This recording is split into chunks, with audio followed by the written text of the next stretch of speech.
Good evening, I'm Shane Jones. Leading the news at 7. Young people in a Christchurch community will be afforded opportunities that could drastically improve their chances of being successful. This is being facilitated through the construction of a multi-million-dollar community center. Kareem Smith tells us more. I want to see something happen in Seville. All this here, when people hear Seville, people they say gun violence. That all this here. They got to do something positive with the youths here, man. 21-year-old Akeem Carter is one of many youngsters who congregate outside this old supermarket in Silver Hill. Right now, it's not in good shape, but this property is about to be transformed into a community center for the benefit of these young people. The $2.9 million initiative was conceptualized by community leaders and is being funded by the Maria Holder Trust. Minister of Culture, Youth and Sport Stephen Lashley says the support of families will also be critical in lifting up the community.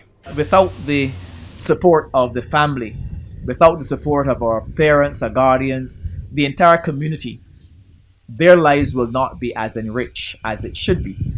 So while this building will be the center for a number of important projects and programs, what will happen is that at the center of all that will be the involvement of the adults as well. The center will house a recreational area, recording studio, computer labs and welfare offices.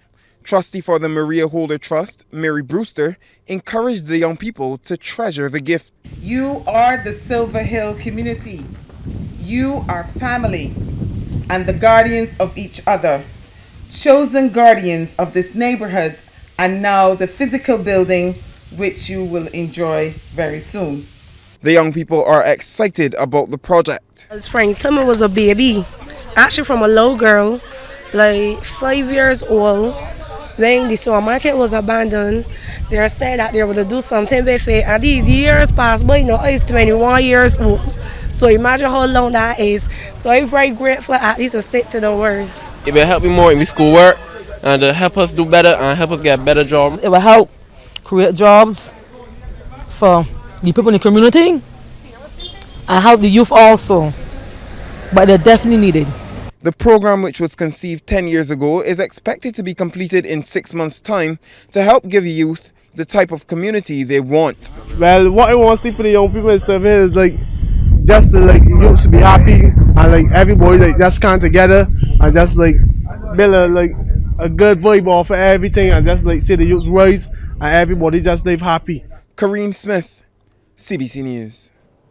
Reaction tonight from the tourism minister to a highly negative story about Barbados in an international publication. The article entitled "Stench of Economic Decay is Overwhelming Barbados" appeared on page 2 of the business section of the Daily Telegraph in the United Kingdom yesterday. It was referring to the South Coast sewage problem. Responding to the story, the tourism minister, Richard Seeley, says it was obviously biased and viciously crafted in an attempt to denigrate Barbados' reputation.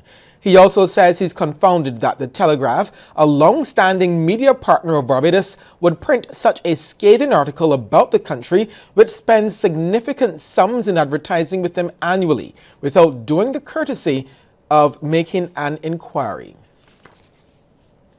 More Barbadian women are winding up behind bars. This revelation from Superintendent of Dodds Prison, Lieutenant Colonel John Nurse.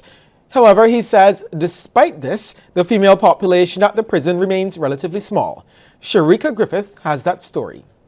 Superintendent of the prison, Lieutenant Colonel John Nurse, says there's been a noticeable shift in the ratio of local to foreign women doing time at the facility. Whereas in 2001, 2002, if we had 30 females, 25 or 26 of them were foreign national, what I'm seeing now in 2018 is that our locals are increasing in number and the foreign nationals are going down. According to Lieutenant Colonel Nurse, most of the women tend to be locked up due to violent acts such as murder or assault. In addition, he says the prison has seen an increase in the number of teenagers and men in their early 20s being incarcerated. He says providing rehabilitative programs for each of them is proving to be a challenge. So when you have youngsters in each manifesting different type of problems, we have to structure our program to deal with each of these individuals. Now that's a Herculean task. And then many of them are presenting violence tendencies. So not only do you have to deal with the background issues, you have to, as well, to deal with their need to express themselves through violence and other types of disorder. In light of these challenges, it's hoped that the renovation of a fitness center for prison officers will better equip them to do their jobs. The upgraded facility features new concrete floors as well as several new pieces of heavy-duty equipment. We have people who are healthy, who exercise regularly. I will see less numbers going on sick leave. I will see less numbers who exhibit certain hostilities, right? And so we have a healthier, happier workforce, and that's what we are working towards. Furnishing the gym was a collaborative effort involving the prison's management and Prison Officers Sports Club. The club's president, Samuel Solomon, says there are plans to gradually expand the facility going forward. Sharika Griffith, CBC News. Thanks, Sharika. Insurance executive Leroy Paris of the now defunct CLICO will now have access to millions of dollars frozen by the High Court since January 2015. Attorney at law Hal Gollop says their application to have the injunction discharged in 2015, which was denied, has now found favor with 3 justices of appeal. He says he's happy with the decision. The money involved is said to be $4.5 million. Justice William Chandler had made the freeze order in an ex parte hearing filed by CLICO's judicial manager, Deloitte Consulting Limited, against Paris and his private company, Brandley Consulting Incorporated. Mr. Paris was represented by Hal Gollop, QC, in association with Michael Yearwood and Neil Marshall. Brandley Consulting was represented by Vernon Smith, QC, and Steve Gollop. Efforts are ongoing by the Barbados Water Authority to bring relief to residents, businesses, and even a government entity in the area of Beccles Road. This after burst mains caused intermittent water outages over the past few days. Here's Lorna Jones. This section of Beccles Road was impassable as employees of the Barbados Water Authority worked to replace a 4-inch and a 6-inch main.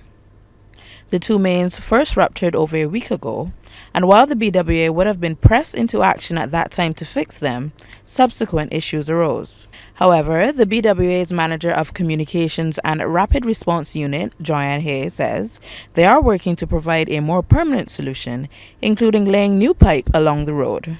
We're out here now carrying out the repairs to both mains. As I said, they're over 60 years old.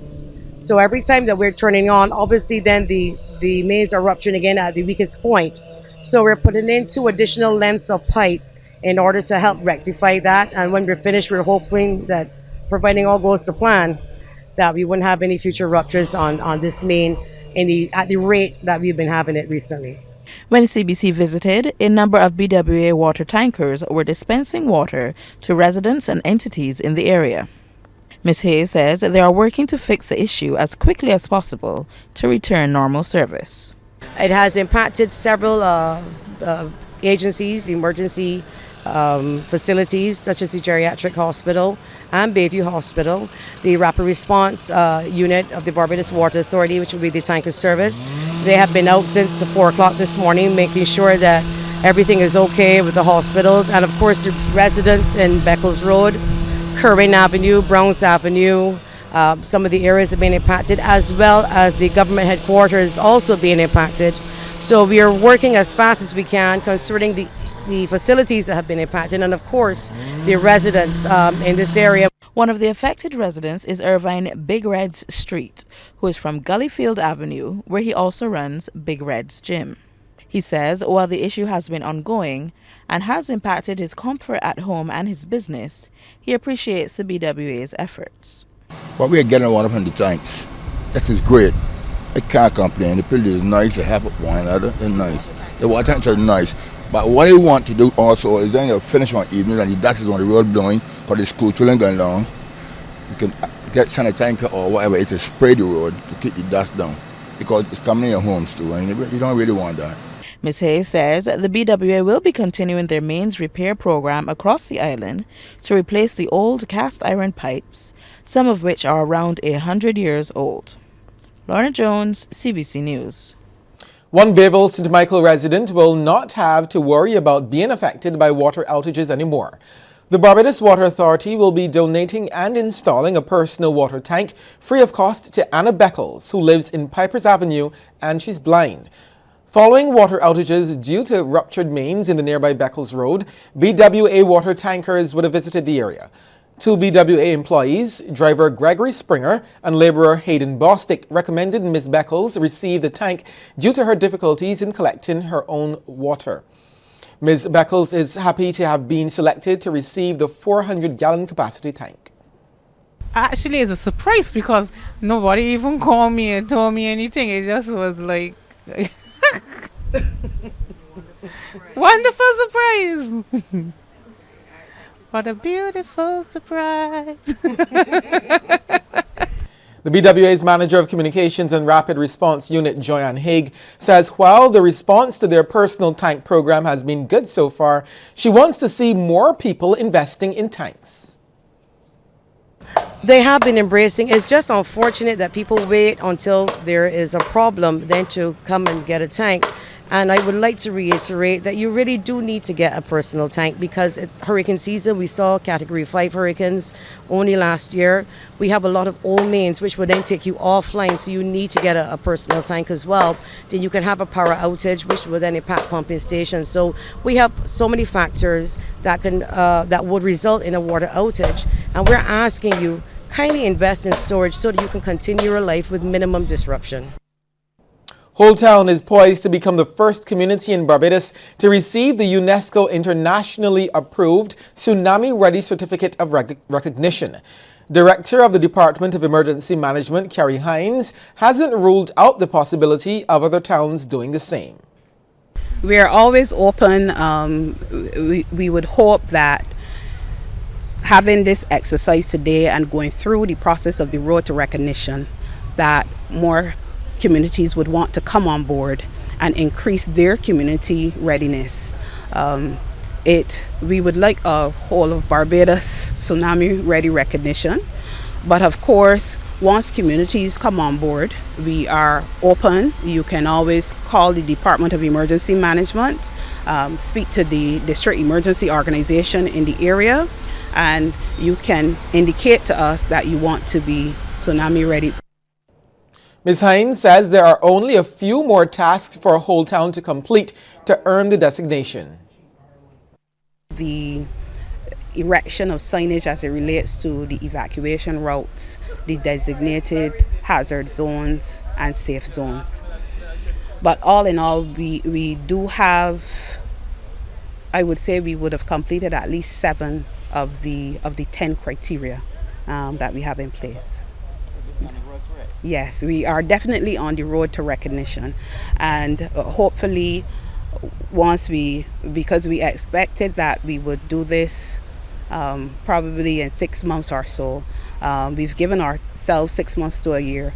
So November 5th, which will be World Tsunami Awareness Day, we hope to finally designate Whole Town as being tsunami ready.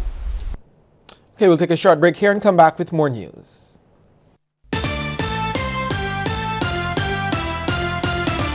The long wait for immigration officers hoping to be transferred to a brand new facility is coming to an end. General Secretary of the National Union of Public Workers, Rosalind Smith, has revealed that the keys for the building have been handed over.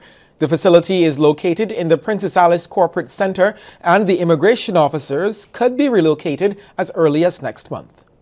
They'll be doing a little, making sure that all the fixtures are in, and the building would be ready to move in. The workers will be ready to move in by the end of this month. However, I believe that the 2nd of April will be a better start date, so I'm just hoping that all goes well between now and the 2nd of April. Ms. Smith will meet with the immigration officers soon.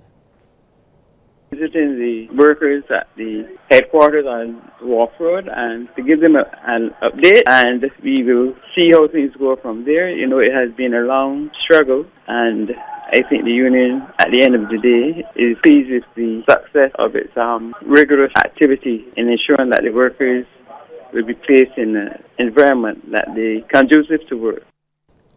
The Labour Department will not be tolerating employers who attempt to evade the Employment Rights Tribunal's bids to adjudicate claims for wrongful dismissal. This warning from Labour Minister Dr. Esther Bayar-Suku while speaking at the opening of a seminar at the Labour Department. She says for too long, some employers have been behaving as though when they send home workers wrongfully, the issue will just go away. Effective immediately, after reasonable attempts have been made to reach employers, they will be advised that the case will proceed and their response will be taken as non-objection. This, of course, happens in other tribunals. It is nothing new. But we cannot go on, for example, holding up cases for 2 and 3 years because we're not reaching employers, local employers. Justice delayed is justice denied, and we are committed to eliminating all delays that we possibly can in matters before the Employment Rights Tribunal. Members of the Rastafari community have been voicing their concerns about the amendments to the Road Traffic Act, which requires cyclists to wear helmets. President of the Road Safety Association, Charmaine Rowland-Bowen, says cyclists have complained the helmets are too small to accommodate their locks. It is their religion, to have their hair that way, not to cut it. And the helmet is supposed to protect your head, not your hair. So if you have it up there just for saying that you're wearing a helmet, you're complying with the law, it still is of no use. So I say that to say this. I don't know if there's any way. I say we'll put it out there. I am not a lawmaker, a legislator, nothing in that capacity. But I said I will put it for their religious beliefs. I don't feel that you should interfere or you should judge a person's religious belief. Minister of Commerce Donville Innes has taken issue with people who hold the view that decisions made by politicians are merely a reflection of the agendas of the business class. He was speaking at the University of the West Indies during a public lecture where guest speaker Professor Anton Alahar, a Trinidadian who lectures at the University of Western Ontario, was the featured speaker. He referred to Caribbean politics as the politics of big business. In liberal democratic states, governments do not govern. It is the CEO, the COO, the CFO, the VP of the big corporations, and none of us votes on them. They're the ones who make the decisions about currency exchanges, about this, that, and the other, and so. But none of the constitutions of these countries says that we must expose the voters on the board of governors at this corporation to a transparent vote. Well, in response to that, Commerce Minister Donville Innes indicated that his experience as a cabinet minister gives him a completely different perspective. He argues that decisions by cabinet are more often a direct response to what is taking place on the ground and not in corporate boardrooms. The decisions we make at my level are really guided a lot by what is taking place out there in the trenches. What is taking place as you listen to all other sides of the story, not according to who has the most money. I think that is a myth that is put forward by a lot of those who sit on the outside in a comfort zone. I've never had the experience of being in administration. And I think, quite frankly, that people like myself or those who've had that experience need to speak up more. Chairman of the United Liberation Movement for West Papua, Benny Wenda, is in Barbados. He is hoping to get a meeting with Prime Minister Ferndale Stewart before he goes off to the Commonwealth Heads of Government meeting next month. If successful, Mr. Wenda believes it will provide an opportunity for him to again highlight some of the issues facing his nation under the Indonesian military. He was speaking at the press conference at the Regency Cove Hotel. Personally, coming to Barbados is give me hope that Barbados people understand where I'm coming from. That's why always since 2012 until today, I'm still coming back to seeking support from the people of Barbados and people across the Caribbean, because West Papua is a western half of New Guinea who are the black people. We are discriminated because of we are different. We are the different color because being black, being Christian, being the West Papuans, So that's why I'm coming back to Barbados and Caribbean. Youth Minister Stephen Lashley is concerned that not enough young people are showing the enthusiasm needed to drive future innovations. He raised the issue as he met with close to a dozen students from the University of Suffolk, Boston at his Sky Mall office. While explaining the historical connections between Barbados and the USA, he told them to network with youth from across the globe wherever possible.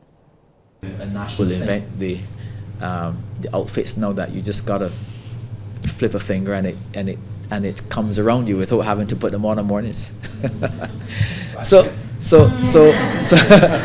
all I'm saying is that the sky is the limit in terms of what you can imagine. I just feel that that I want to see a bit more immediacy and a bit more urgency from young people. That does not mean, of course, that adults don't have a responsibility.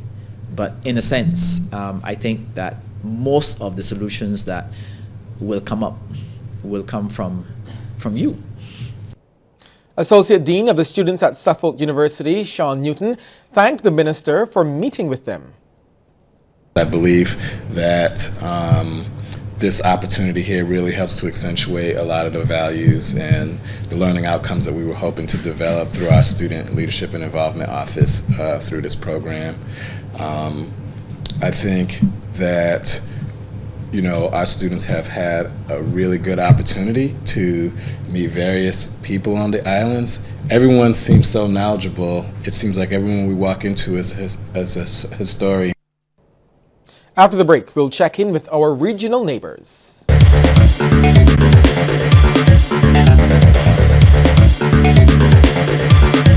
Dr. Keith Mitchell has taken the oath of office for a fifth time as Prime Minister of Grenada. Dr. Mitchell, who led his new national party to an overwhelming victory in Tuesday's general elections, captured all 15 seats at stake. He was sworn into office in the presence of family, fellow NNP winners, and well-wishers. Keith Claudius Mitchell, do swear that I'll faithfully execute the office of the Prime Minister without fear or favor, affection or ill will, and that in the execution of the functions of that office, I will honor, uphold, and preserve the Constitution of Grenada. So help me God. Barbadians will exercise their right to vote in Antigua in next Wednesday's general elections. Justice Claire Henry handed down her ruling in the High Court in favor of the Antigua and Barbuda Electoral Commission. An application was filed by Trevor Walker in late February seeking an order to restrain the commission from conducting a poll in Antigua for Barbadians. Supervisor of Elections Lorna Simmons says ABEC will be moving forward with its initial plans. And Prime Minister Gaston Brown also supports the decision. It's the practical thing to do. You have maybe 100 voters or electors in Barbuda. So to transport 100 of them to Antigua compared to transporting maybe 900 voters from Antigua over to Barbuda just makes no sense. These BPM, UPP people just love to make trouble and to take up and to waste the court's time. It's a practical thing to do. We're not trying to disenfranchise anyone. In St. Lucia, 2 men are assisting police with investigations into the death of a cul-de-sac man. The man was stabbed and killed Tuesday night. St. Lucia's murder toll so far for the year stands at 3. Relatives of cul-de-sac resident Paul White were beside themselves with sadness upon learning that White's lifeless body was discovered near the Buckeye entrance Tuesday night, bloodied, bearing marks of violence. It is reported that 3 assailants attacked White minutes earlier, during which he received a number of stab wounds. His niece, who spoke to News Force Wednesday morning, says the family is not quite sure of the details surrounding the fatal stabbing, but relayed information as told from a third party. But as far as we've been told is that he was in a shop and there was a scuffle between him and some young men. He left and they chased him. He ran all the way to the end of the field on the other end. They still chased him all the way over there. He was stabbed. He had a cut by his hand. So I don't know. Well, we just want to know exactly what happened because we were not there, so we cannot say, well, this is what happened. We can only go based on what people are telling us. I'm sure the family is in shock. Well, we were not expecting that because a lot of us saw him yesterday. A lot of our family members saw him yesterday. They spoke to him. 2 men are currently in police custody assisting with investigations. White's death brings to 3 the number of homicides so far for 2018. I have no issues with him. I don't know for other people, you can never tell when people are out there, but I had no issues with him. He's my uncle. I mean, yeah, he's not somebody I would see every day because he doesn't live that close to us, but yeah, no children that I know of. How's the family taking this? Well, they're taking it hard again because they did not expect it. For example, my mother saw him just yesterday morning, and then for nightfall for them to tell her that he was killed. How do you cope? How do you understand that somebody you just saw the morning they calling you and tell you that person was killed? And I mean, in the way he was killed, he's running away from you all. I mean, at some point nobody can say, well, one person cannot tell the other person, let's not do that or leave him alone because he's running. That's in Martin. A male teacher was sent on leave pending investigations into allegations of inappropriate behavior. Reports are the teacher was caught using a mobile device to record under the skirt of a female pupil. Parents at the school who are aware of the incident are reportedly enraged. He was not brought before police for the incident, but was just sent home. Dozens of students from the University of Belize staged a protest in front of the National Assembly building calling for an end to crimes against children. The students, along with some lecturers bearing posters, were chanting for justice for youth and women as victims of violence. It was a student initiative. As you can see, the student and I organized this peaceful march, and the objective is for us to make a statement about all the social issues occurring in the country. They were children, they understand, they have little sisters and brothers, they understand the issues, and they are very upset at what has happened. As we listen to the guest speaker, we realize that we need to do something. You listen to the lecturers, you were not there at the beginning, but everybody had a lot to say about what is happening, and something needs to be done to protect the children. Protect our future! Protect our children! Protect our future! Protect our children! Protect our future, protect our children was among some of the strong messages by young persons who say they want to help in breaking the silence.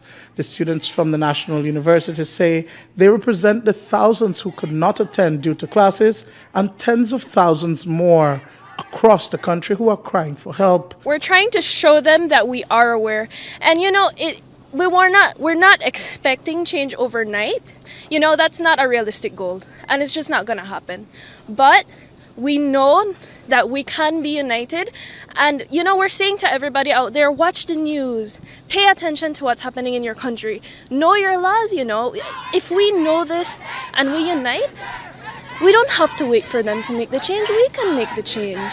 We are the change. Children don't get to have a voice. The children can't stand out here, march and parade and be taken seriously. So as the only university in Belize, it is time for us to take a stand. No more to all the violence that is happening. No more to all the silence that is happening throughout our country. So this is what we're doing today. We're taking a stand in the best way possible that we think. It's a peaceful march. It's not dealing with any politics. It's just creating awareness that enough is enough. Our children need a voice, and we're being that voice. Stand up for me, protect me, educate others, advocate for me. But is this message falling on deaf ears? This is a start. A glimpse into the world of sports is just ahead, but before we get there, here's a tip from Cooperators General Insurance. This tip of the day is brought to you by Cooperators General Insurance Company Limited. Insurance the way you want it to be. Some supplements are made in unsafe surroundings, like a basement or kitchen lab, and can be contaminated with steroids and other banned substances. This fact is brought to you compliments the National Anti-Doping Commission.